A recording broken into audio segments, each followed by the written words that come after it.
ప్రతి ఓటరు నిజాయితీతో ఓటు వేయడం ద్వారా చైతన్యవంతమైన ప్రజాస్వామ్యానికి ఊతమివ్వాలని ఎన్నికల సాధన పరిశీలకులు ఎలీజ్ వజార్ పిలుపునిచ్చారు.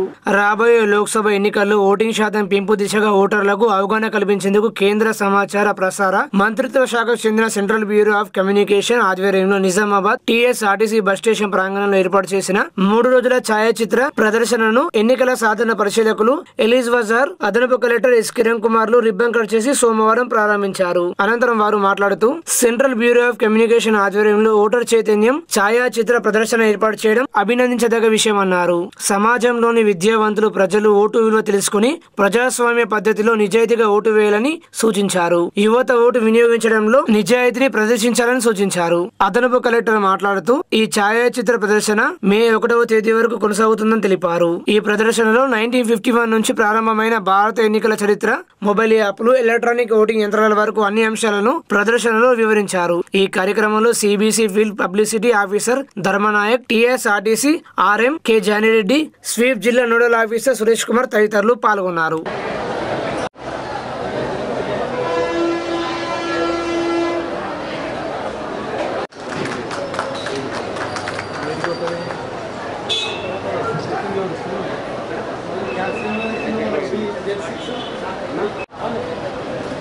ఆఫీస్ మనకి ఇస్తారా ఆఫీస్ మనకి ఇస్తారా అంటున్నా.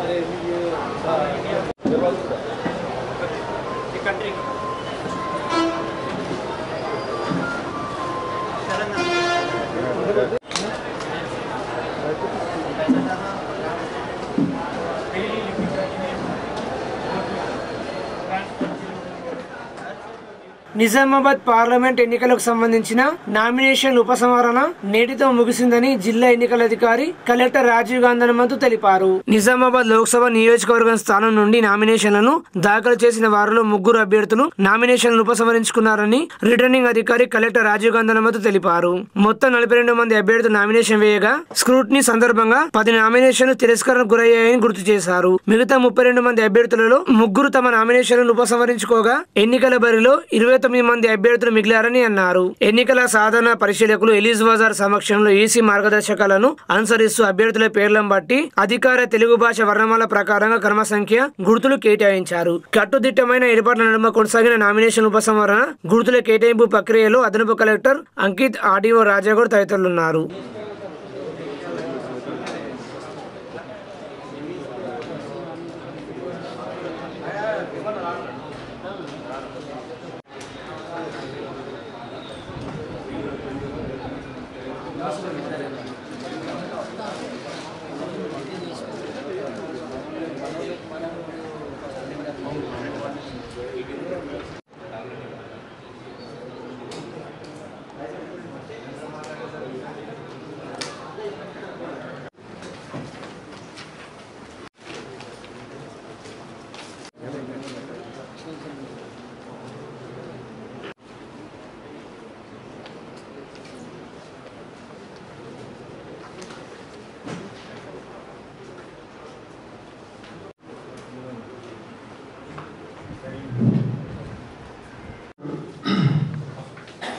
సో ఇప్పుడు సింబల్ అలాట్మెంట్ మనకి విత్డ్రాల్ అది కంప్లీట్ అయింది కాబట్టి సో జనరల్ అబ్జర్వర్ మేడం గారు కూడా ఉన్నారు.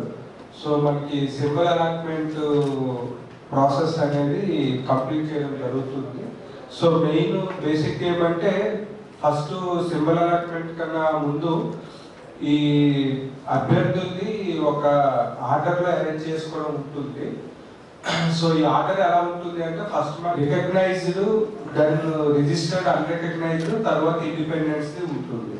సో మనకి ఆఫ్టర్ స్కూల్ ని 32 మెంబర్స్ ఉన్నారు.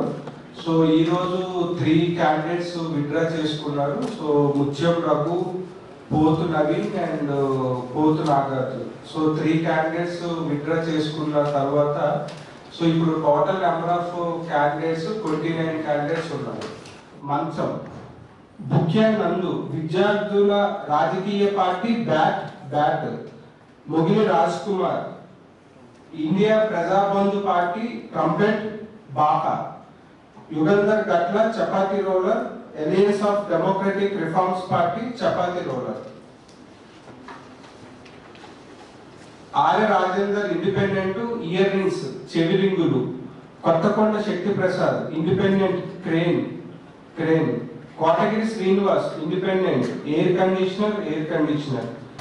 Ganga Charitarao computer independent. Gopi Chandraiah independent gas cylinder. Tutukuru Jeevan Reddy independent room cooler. దేశపోయిన Lakshminarayana independent batsmen. BV Nayak independent అల్మరా బీరువా. Palamuru Sai Nikhil independent baby walker. Prashanth Katraji independent balloon. Malavath Vithal independent bangles గాజులు. రాగి అనిల్ ఇండిపెండెంట్ రింగ్ ఉంగరం. రాపల్లి సత్యనారాయణ ఇండిపెండెంట్ పాట్ కుండ. Rapelli Srinivas independent apple. Vemula Vikram Reddy independent cauliflower. Syed Asghar independent whistle. So ఇప్పుడు మీ దగ్గరికి ఈ డాక్యుమెంట్ వస్తుందండి. సో ఇది తెలుగు ఇంగ్లీషు రెండు వస్తుంది. సో దీంట్లో మీరు ఇదే బ్యాలెట్ అవుతుంది. సో ఒకసారి మీరు చెక్ చేసుకొని మీ నేము, పార్టీ నేము, ఆ ఇండిపెండెంట్ అది సింబల్ నేము, అదే విధంగా మీ ఫోటో కూడా చూసుకోండి. అది మీ ఫోటో వచ్చిందా, ఏమైనా మిస్ అయిందా అనేది కూడా చెక్ చేసుకొని ఈ తెలుగు ఇంగ్లీషు లాస్ట్ కాలం లో సిగ్నేచర్ అని ఉంది, అందరి దగ్గరికి వస్తారు, అది సైన్ పెట్టాల్సిందిగా కోరుతున్నాను. ఆర్మూరు పట్టణంలోని ప్రభుత్వ డిగ్రీ కళాశాలలో ఈవీఎం స్ట్రాంగ్ రూమ్ లను ఎన్నికల సాధన పరిశీలకులు ఎలీజ్ వజార్ పరిశీలించారు. స్ట్రాంగ్ రూమ్ లో ఏర్పాట్లను, భద్రతపై ఆమె అధికారులను అడిగి తెలుసుకున్నారు. ఈ సందర్భంగా అధికారులకు పలు సలహాలు సూచనలు చేశారు. ఈ కార్యక్రమంలో ఏసీబీ బస్వారెడ్డి, పట్టణ సిఐ రవికుమార్, తహసీల్దార్ గజానన్, రెవెన్యూ, పోలీస్ శాఖ అధికారులు తదితరులు పాల్గొన్నారు.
ఆర్మూరు పట్టణంలో రైతు జేఏసీ ఆర్మూరు డివిజన్ ఆధ్వర్యంలో రౌండ్ టేబుల్ సమావేశం నిర్వహించారు. ఈ సందర్భంగా రైతు ఐక్య కార్యాచరణ నాయకులు ప్రభాకర్, అన్వేష్ రెడ్డి, యాదగౌడ్లు మాట్లాడుతూ తెలంగాణలో గత ఎన్నికల్లో రైతులను మోసం చేయడానికి వారం 5 రోజుల్లో పసుపు బోర్డును, పసుపు మద్దతు ధరను, పసుపును ఎంఎస్పీ జాబితాలో చేరుస్తానని, తనని నమ్మకుంటే బాండ్ పేపర్ రాసిస్తా అని బాండ్ పేపర్ రాసి రైతులను మోసం చేశారని ఎంపీ అరవింద్ పై వారు ఆగ్రహం వ్యక్తం చేశారు.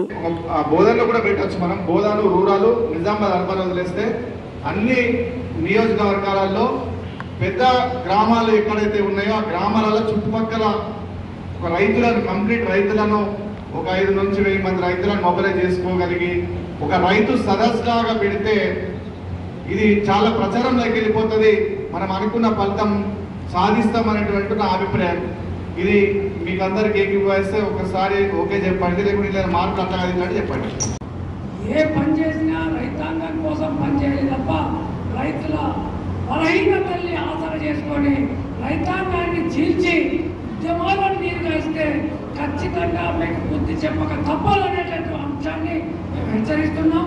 అదేవిధంగా ఇప్పుడు గతంలో మీరు ఇచ్చిన హామీలు అమలు చేయలేదు కాబట్టి ఇప్పుడు నీకు బుద్ధి చెప్పాలని చెప్పి రైతు జేఏసీ నిర్ణయించింది. అందులో భాగంగానే ఈరోజు ఈ రౌండ్ టేబుల్ సమావేశం ఏర్పాటు చేసింది. భవిష్యత్తులో ఈ ఎన్నికల కంటే ముందే నిన్ను ఓడించడం కోసం గ్రామాలు కూడా ప్రచారం చేస్తుందని చెప్పి కూడా ఈ సందర్భంగా నేను తెలియజేస్తున్నాను. మరి అందరూ కూడా రైతాంగం ఏ పార్టీలున్నా దేట్లున్నా మన కష్టపడండి. నోటి గారికి బుక్ అనేది రాదు.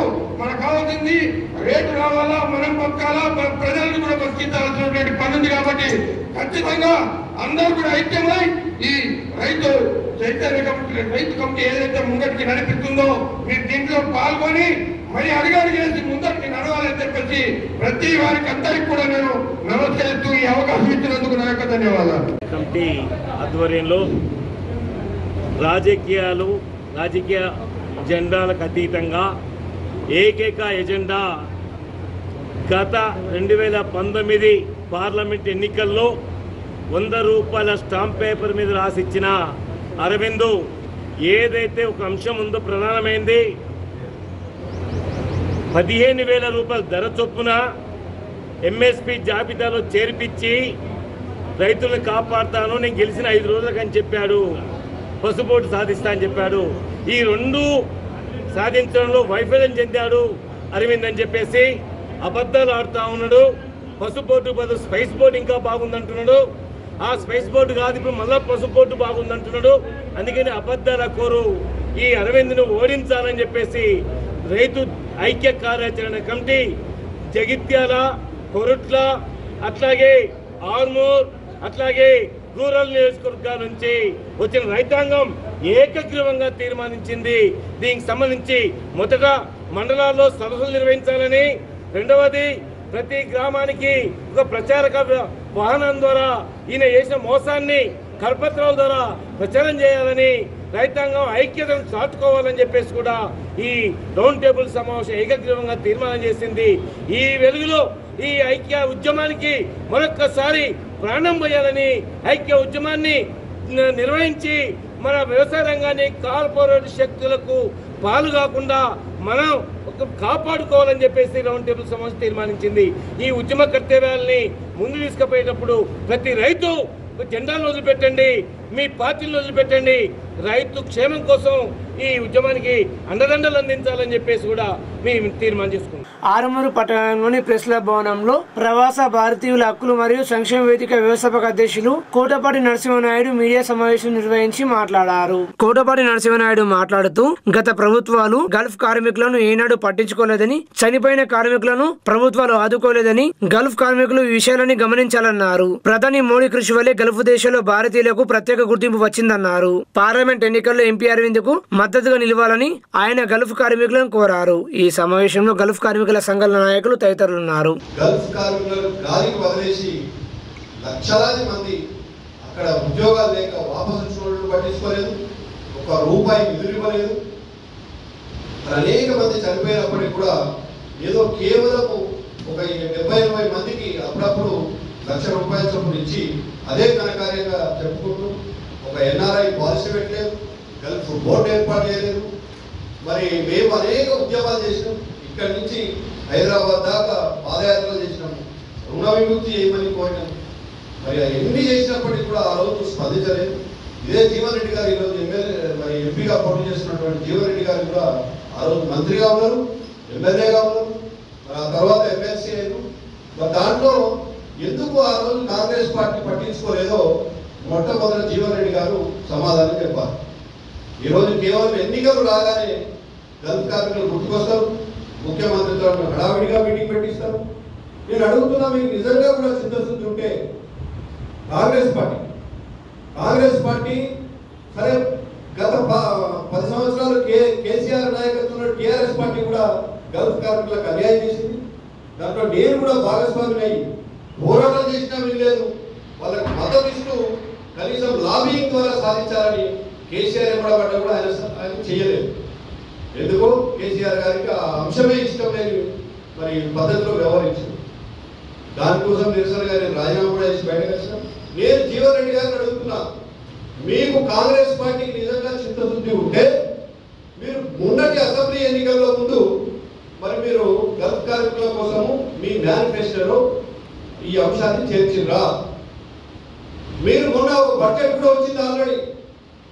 ఆ బడ్జెట్ లో ఏమన్నా ₹1 అయినా గల్ఫ్ కార్మికుల కోసం కేటాయించిర్రా? కేవలము పార్లమెంట్ ఎన్నికలు గట్టెక్కడం కోసము మరి ముఖ్యమంత్రి గారితో హడావిడిగా ఒక సమావేశం ఏర్పాటు చేశారు. దాంట్లో 60 సంఘాలను పిలిచారు. కేవలం 7-8 మంది 19 మంది అభిప్రాయాలు తీసుకున్నారు. నేను కూడా నా అభిప్రాయం చెప్పినా. కేవలం దయచేసి రాజకీయం చేయకండి. ఇది లక్షలాది మంది గల్ఫ్ లో ఇక్కడ ఉపాధి లేక పోయి వాళ్ళ సొంత పైసలు పెట్టుకొని అక్కడ అనేక ఇబ్బందులు పడుతున్నటువంటి వాళ్ళను రాజకీయాన్ని మీరు వాడుకోవద్దు. వాళ్ళ ఇష్టాయిష్టాల మీద మరి ఎన్నికల్లో పాల్గొనే విధంగా మనం వదిలేద్దాం. ఈరోజు దేశమంతా ప్రపంచమంతా గర్వించేటువంటి పరిపాలన చేస్తున్నటువంటి నరేంద్ర మోడీ గారిని అక్కడ ఉన్నవాళ్ళు అభిమానిస్తున్నారు. ఎందుకంటే అక్కడ వాళ్ళ గౌరవ మర్యాదలు పెరిగినాయి. ప్రతి దేశంలో భారతీయుడు అంటే ఒక ప్రత్యేకమైనటువంటి గౌరవం ఇచ్చేటువంటి పరిస్థితి వచ్చింది. ఏదైనా కంపెనీలు కానీ అక్కడ రాజ్యాలలో మరి అక్కడ వాళ్ళను ఆదరించే పరిస్థితి వచ్చిందంటే నరేంద్ర మోడీ గారి మీద ఉన్నటువంటి అభిమానము, నరేంద్ర మోడీ ద్వారా ఈరోజు ఎన్ఆర్ఐస్ అందరూ కూడా కాదలు ఎగరేసుకొని తిరిగే పరిస్థితి ఉంది. కాబట్టి మేమేమంటామంటే మేము దీన్ని రాజకీయం చేయదలుచుకోలేదు. వాళ్ళ ఇష్టాయిష్టాలకు వదిలేద్దాము. మీరు దీన్ని పదే మరి నిన్నగాక మనం చూసాం, ఆర్మూరుకు వచ్చి కొంతమంది గల్ఫ్ కార్మిక నాయకులు అని చెప్పేసి కరీంనగర్, నిర్మల్, మరి సిరిసిల్ల నుంచి వచ్చి ప్రెస్ మీట్ పెట్టారు. ఇక్కడ ప్రజలకు సొంత అభిప్రాయాలు ఉండవా అని నేను అడుగుతున్నా. మీరు ఆ పేరు మీద ఎందుకు దీన్ని రాజకీయం చేస్తున్నారు అనేదే మా ప్రశ్న. కాబట్టి గల్ఫ్ కార్మికులు ఎవరైతే ఉన్నారో ఈ జిల్లా నుంచి కావచ్చు, మరి కరీంనగర్ నుంచి కావచ్చు, ఆదిలాబాద్ నుంచి కావచ్చు, కామారెడ్డి జిల్లాలో వీళ్ళందరూ కూడా స్వతహాగా సొంతంగా ఆలోచించి ఒక మంచి నిర్ణయం తీసుకొని కేంద్రంలో ఒక మంచి ప్రభుత్వం, ఇది రాష్ట్ర ప్రభుత్వానికి సంబంధించిన ఎన్నిక కాదు, మరి మిగతా అంశాలన్నీ కూడా వాళ్ళు పరిగణలోకి తీసుకొని మాత్రమే మీరు ఓటు వేయాల్సిందిగా మేము విజ్ఞప్తి చేస్తున్నాం. Thank you. సేవలు అందిస్తున్న కోటపాటి నరసింహనాయుడు మరి వంశీ గారికి ధన్యవాదాలు తెలుపుతూ, మన భారతదేశానికి అత్యధికంగా విదేశీయ నిధులు అందజేసింది గల్ఫ్ కార్మికులు. ఇది ఎవరికి ఇంట్రెస్ట్ లేని టాపిక్. ప్రతి బ్యాంక్లో గల్ఫ్ నిల్వలు చాలా ఉన్నాయి. మన లోకల్ కంటే చాలా గల్ఫ్ నిల్వలు ఉన్నాయి. మన ఏరియాలో భూమి రేట్లు, బిల్డింగ్ రేట్లు పెరగడానికి కూడా గల్ఫ్ కార్మికులే. కానీ గల్ఫ్ కార్మికుల గురించి గత బీఆర్ఎస్ ప్రభుత్వం కానీ కాంగ్రెస్ ప్రభుత్వం కానీ ఒక్కరోజు పట్టుకున్న సందర్భం లేదు. వాళ్ళు ఎన్నో డబ్బులు పెట్టి బాకీలు చేసి పొలాలు అమ్మి బంగారం అమ్మి బయటకు వెళ్ళి మన భారతదేశాన్ని గురించి విదేశీగా మార్గద్రవ్యాన్ని తెస్తున్నారు. వారి గురించి అసలు పట్టించుకోవడం లేదు. ఈ సందర్భంగా ఎలక్షన్ టంటుగా ఈ జీవన్ రెడ్డి గారు నిజామాబాద్ కాన్స్టిట్యూషన్ నుంచి ఒక్క మనిషి లేకుండా ఆయన ఏదో జేఏసీ ఏర్పాటు చేసి ప్రజలను తప్పుదో పట్టిస్తున్నందుకు మేము వారిని తీవ్రంగా ఖండిస్తున్నాము. కావున ప్రజలందరూ మన నరేంద్ర మోదీ చేయబట్టే మనకు విదేశాల్లో గుర్తింపు వచ్చింది. మనం బయట అక్కడ గల్ఫ్లో తిరుగుతూ ఉంటే అది ఇండియన్ అని ఇప్పుడు గర్వంగా మనల్ని చాలా ఎంతో రెస్పెక్ట్ ఇస్తున్నారు. మనం దుబాయ్లో కూడా మందిరం కట్టుకున్నాము. ఇప్పుడు మనకు విదేశాల్లో ఏ కంట్రీ పోయినా మనకు చాలా విలువ ఉన్నది. ఇచ్చే అవకాశం ఇచ్చినందుకు ధన్యవాదాలు. ఆర్మూరు పట్టణంలో క్షత్రియ సమాజ్ ఆధ్వర్యంలో ఘనంగా సామూహిక ఉపనయన కార్యక్రమాన్ని నిర్వహించారు. క్షత్రియ సమాజ్ అధ్యక్ష కార్యదర్శులు హజారీ మదన్ మోహన్, బారడ్ గంగామోహన్ ఆధ్వర్యంలో సోమవారం క్షత్రియ సమాజ్ పిల్లలకు ఘనంగా సామూహిక ఉపనయనం నిర్వహించారు. ఈ కార్యక్రమంలో MP Aravind, MLA Paidi Rakesh Reddy, Congress party MP అభ్యర్థి తాడిపత్రి జీవన్ రెడ్డి, కాంగ్రెస్ పార్టీ నియోజకవర్గ in-charge Vinay Reddy, BRS party జిల్లా అధ్యక్షులు మాజీ MLA Jeevan Reddy, municipal chairperson Vanneladevi Lavanya Srinivasulu విచ్చేసి ఉపనయనాలు చేసుకుంటున్న పిల్లలను ఆశీర్వదించారు.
ఆర్మూరు పట్టణంలో IFTU ఆధ్వర్యంలో మేడే పోస్టర్లను ఆవిష్కరించారు. మతోన్మాద ఫాసిస్టు కార్మిక రైతు వ్యతిరేక విధానాలకు వ్యతిరేకంగా 138వ మేడే దినోత్సవాన్ని జరపాలని రాష్ట్ర ఉపాధ్యక్షులు దాసు, రాష్ట్ర సహాయ కార్యదర్శి సురేష్ శివాజీ కార్మికులకు పిలుపునిచ్చారు.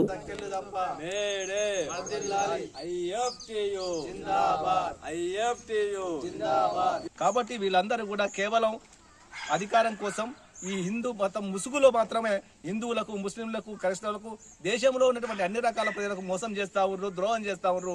కాబట్టి వీరి పట్ల తస్మత్ జాగ్రత్తగా ఉండాలి. కాబట్టి IFTU పిలుపులో భాగంగా రేపు జరగబోయేటువంటి మేడే దినోత్సవం సందర్భంగా మనం ఈ మత ఉన్మాదానికి వ్యతిరేకంగా, అదేవిధంగా కార్మిక రైతు వ్యతిరేక విధానాలకు వ్యతిరేకంగా మనం మేడే నిర్వహించుకోవాలి.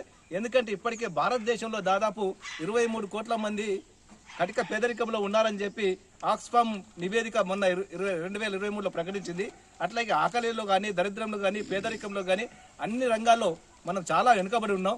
కాబట్టి ఇప్పటికైనా చెప్పేది ఒక్కటి, మోడీ సర్కార్ ఇలా చేసేది ఇంకొకటి. కాబట్టి మోడీ చేస్తున్నటువంటి కార్మిక వ్యతిరేక విధానాలకు వ్యతిరేకంగా పెద్ద ఎత్తున ఆందోళన చేద్దాం.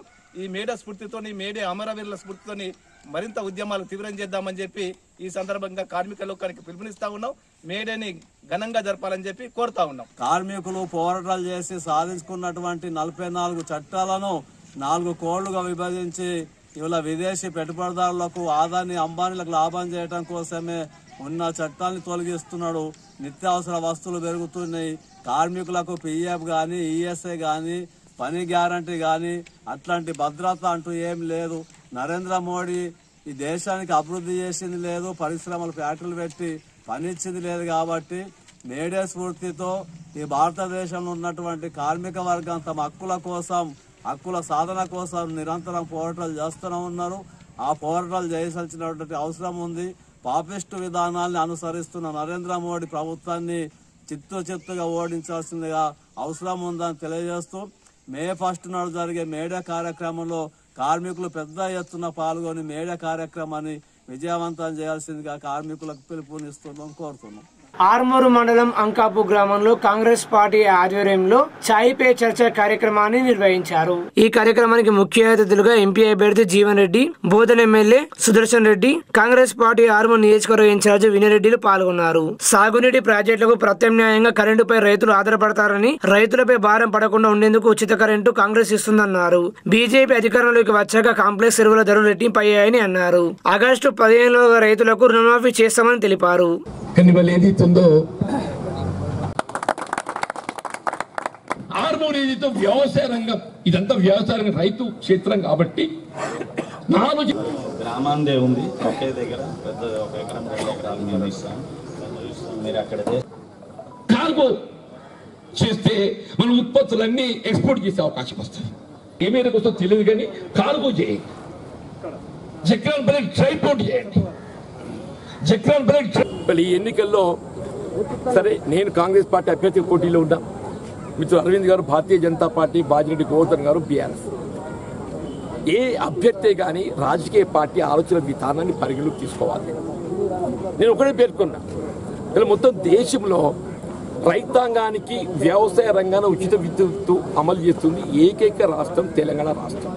సరే of course Andhra is also they are doing. వేరే భారతీయ జనతా పార్టీ దేశంలో భాజపా పాలిత రాష్ట్రాలలో వాళ్ళు ఎక్కడైనా ఉచిత విద్యుత్ అమలు చేస్తుంది.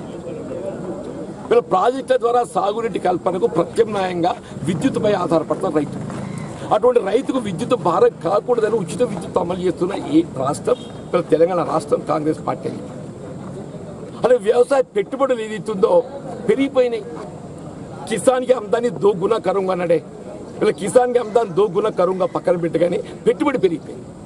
ఇలా మిత్రులు అరవింద్ గారు ఏం చెప్తారంటే, మీరు రసాయనిక ఎరువులకు కేంద్ర ప్రభుత్వం ఇంత సబ్సిడీ ఇస్తుందని చెప్తాడా. నేను అదే మిత్రులు అరవింద్ గారిని అడగదలుచుకున్నాం.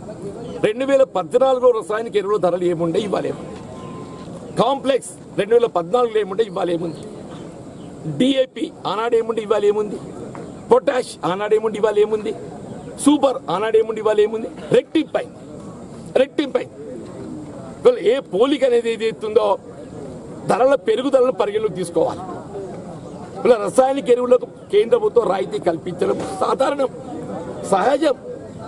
ఇలా పెరిగినటువంటి ఒక ధరలకు అనుగుణంగా ఏదైతుందో నువ్వు రాయితీ పెంచాలి. రెట్టింపు అయిపోయింది. విత్తనం ధర రెట్టింపు అయిపోయింది. వీళ్ళ వ్యవసాయ ఉత్పత్తులకు ఏదైతే ధర గిట్టుబాటు కావటం లేదు. ఇది రుణమాఫీ ఏదైతుందో కాంగ్రెస్ పార్టీ గతంలో చేసింది. 2008-9లో ఏక మొత్తంగా ₹1,00,000 చేసిందా. Now also we have committed by 15th August ఏదైతుందో రైతు చెల్లించాల్సిన అప్పు ఏదైతుందో ప్రభుత్వం బదలాయింపు చేసుకొని ప్రభుత్వం బ్యాంకును పూచీకత్తుగా ఉండి బై 15th August ఇవాళ రైతాంగానికి రుణమాఫీ చేయడంతో పాటుగా కొత్త అప్పు ఇప్పిస్తామని చెప్పండి. వేరే బీజేపీ ఏమంటది, ఇట్స్ నాట్ పాసిబుల్ అంటది. ఇట్స్ నాట్ పాసిబుల్ అంటది. దయచేసి గమనించండి. అదే అంబానీ అదాని లాంటి వారికి ఏదైతుందో లక్షల కోట్లు ఎన్పిఏ అకౌంట్ నాన్ పర్ఫార్మెన్స్ వాళ్ళకి మాఫీ చేస్తాడా, రైతుకు మాఫీ చేయడు. నీ పసు బోర్డు 5 రోజులకు బాండ్ రాసిచ్చినట్టు ఆలోచన చేయాలి. ఇప్పుడు 5 రోజుల్లో పసు బోర్డు ఏర్పడుతుంది అంటే ఏంటి, ఆయన అవకాశవాదం అనేది ఇక్కడనే కొట్టొచ్చినట్టు కనబడుతుంది. నా 5 రోజుల్లో పసు బోర్డు ఏర్పాటు చేస్తారంటే 5 సంవత్సరాలు గడిచిందా. Where he has located no clarity. Sugar factory revival 5 సంవత్సరాల అధికారంలో ఉన్న నువ్వు. There was scope for revival of sugar factory even by the union government also. Sick industries reopen చేసే అవకాశం కేంద్ర ప్రభుత్వానికి ఉన్నది. నువ్వు చేయలేకపోయినావు. రాష్ట్రంలో కాంగ్రెస్ ప్రభుత్వం అధికారానికి వచ్చింది. Time bound in another 1.5 year by 2025 December ఏదైతుందో మేము ఇక్కడ బోధన్ కానీ మెట్పల్లి కానీ చక్కెర కర్మాగారాలు పునఃప్రారంభం చేయబోతున్నాం చెప్పంటారు. This is the commitment of the Congress party. Gulf కార్మికులు స్థానిక ఉపాధి పొందలేక ఏదైతుందో మస్కట్, దుబాయ్, గల్ఫ్ ఆధారపడ్డారు. 10 ఏళ్ళకి ఎన్డీఏ ప్రభుత్వం కొనసాగుతున్నది. భాజపా ₹1 సాయం చేయలేవనికి. ఇలా రాష్ట్రంలో కాంగ్రెస్ ప్రభుత్వం అధికారం రావడంతోనే రేవంత్ రెడ్డి గారు ముఖ్యమంత్రి గారు అకాల మరణానికి గురైనటువంటి ఒక కుటుంబానికి ₹5 లక్షల ఆర్థిక సాయం చేస్తున్నాడు. గల్ఫ్ కార్మిక సంక్షేమ బోర్డు ఏర్పాటు చేస్తున్నాడు. నువ్వు 10 ఏళ్ళు నిద్రపోయి ఇవాళ ఏదైతే గల్ఫ్ కార్మికుల గురించి నేను మాట్లాడుతుంటే నేను ఎవరు నమ్మాలి? అదే బంగ్లాదేశ్ ఏదైతుందో విదేశీ మార్గ ద్రవ్యాన్ని సమకూర్చేటువంటి ఒక పౌరులు ఎవరైనా 2.5% ప్రోత్సహిస్తున్నది. అంటే గల్ఫ్ కార్మికులు ఏదైతుందో నీకు ఈ 10 సంవత్సరాలల్లా నీకు 20 లక్షల విదేశీ మార్గ ద్రవ్యాన్ని సమకూర్చింది. 20 లక్షలు అంటున్నాయి. వాళ్ళకి ఏమి ఇచ్చిన ప్రోత్సాహం నువ్వు? బీడీ కార్మికులను ఆడబిడ్డలు అని చెప్పి అంటున్నా. It is only the state, Telangana state బీడీలు చేసి ఆడబిడ్డలకి ఏదైతే పెన్షన్ ఇస్తున్నది. దేశం అంతా బీడీలు చేస్తున్నారు, నువ్వు ఎందుకు ఇవ్వలేకపోతున్నావే? అసలు there is no comparison at all. Congress పార్టీకి భాజపాకి ఏదైతే పోలిక లేదు. అభ్యర్థితో పట్టడం మిత్రుడు అరవింద్ గారు ఒక 5 సంవత్సరాలు ఈ ప్రాంత ప్రజలకి చూసి కేవలం ఆయన విలాసవంతమైన జీవితం తప్పేదైతుందో ప్రజలకు అందుబాటులో ఉండే ఒక వ్యక్తి కాదు. నా ప్రజా జీవితం always 24/7 where I win or lose. ఎన్నికలో గెలిచిన ఉండేదైతుందో ప్రజలకు అందుబాటులో సేవ చేయటం నేను నా అలవాటు అని చెప్పంటాను. ఇప్పుడు అరవింద్ గారు ఒకసారి జగ్చల్లమ్మని చెప్పవా, నేను మామిడి మార్కెట్ పెట్టించిన 25 ఎకరాలతో ఉత్తర తెలంగాణలోనే అతిపెద్ద మామిడి మార్కెట్ జగిత్యాల పెట్టించాను. నేను పెట్టించిన 2008-09 జగిత్యాల ఒక వ్యవసాయ కళాశాల, డిగ్రీ కళాశాల ఏర్పాటు చేసిన. నిజామాబాద్లో లేదు. ఆనాడు జగిత్యాల డివిజన్ వీళ్ళ కోరుట్లలో ఏదైతుందో మిత్రులు తాంకారావు గారితో కలిసి వీళ్ళ పశు వైద్య కళాశాల ఏర్పాటు చేసినవే. Where it's not there in Nizamabad. ఎప్పుడు రైతుకు ఏ సమస్య వచ్చినా కానీ సాగునీటి సౌకర్యం కల్పన, విద్యుత్తు సౌకర్యం, ధాన్యానికి మద్దతు ధర, అదనపు తూకం లేకుండా ప్రతిరోజు కల్లాలు తిరుగుతాను. నేను ప్రతిరోజు కల్లాలు తిరుగుతా అని చెప్పి అంటున్నా. క్షేత్రస్థాయిలో ఉద్యమం చేయటమే కాదు, శాసనసభ శాసన మండలి వేదికగా let go YouTube and press Jeevan Reddy. దయచేసి ఎవరన్నా కానీ చెప్పండి జీవన్ రెడ్డి ఏంటి అనేది. ఒకసారి యూట్యూబ్ పోయి జీవన్ రెడ్డిని కొట్టండి. What is Jeevan Reddy? శాసనసభ కానీ మండలి వేదిక కానీ ఏం మాట్లాడిన ప్రసంగాలు అందులో బయటకు వస్తాయి. అందరు ఆయనలాగా అనుకుంటే ఎట్లనే? అందరు ఆయనలాగా అనుకుంటే ఎట్లా? ఆర్మూరు పట్టణంలోని శ్రీ భాషిత పాఠశాల విద్యార్థి అబాకస్ లో ఇంటర్నేషనల్ లెవెల్ కి ఎంపికైంది. ఆర్మూరు పట్టణంలోని శ్రీ భాషిత పాఠశాలలో 3వ తరగతి చదువుతున్న బి భూమేష్ చంద్ర సోమవారం హైదరాబాద్ లో జరిగిన national level abacus star junior level 2 పోటీలలో 2వ బహుమతి సాధించి ఇంటర్నేషనల్ లెవెల్ కి ఎంపిక కావడం జరిగింది. 5వ తరగతికి చెందిన బి మనస్విని జూనియర్ లెవెల్ 1 లో కన్సోలేషన్ బహుమతి పొందడం జరిగింది. ఈ సందర్భంగా పాఠశాల కరెస్పాండెంట్ పోలపల్లి సుందర్ మాట్లాడుతూ అబాకస్ అనేది స్పీడ్ మ్యాథ్స్. మా పాఠశాలలో అబాకస్ ను 1వ తరగతి నుండి విద్యార్థులకు అందిస్తున్నామన్నారు. అబాకస్ అనేది పిల్లల మేధ సంపత్తికి దోహదపడుతుందని చెప్పారు. నేషనల్ లెవెల్ లో సెలెక్ట్ అయిన భూమేష్ చంద్రకి శ్రీ భాషిత పాఠశాల యాజమాన్యం అభినందనలు తెలియజేశారు. ఈ కార్యక్రమంలో విద్యార్థుల తల్లిదండ్రులు, ఉపాధ్యాయులు తదితరులు పాల్గొన్నారు.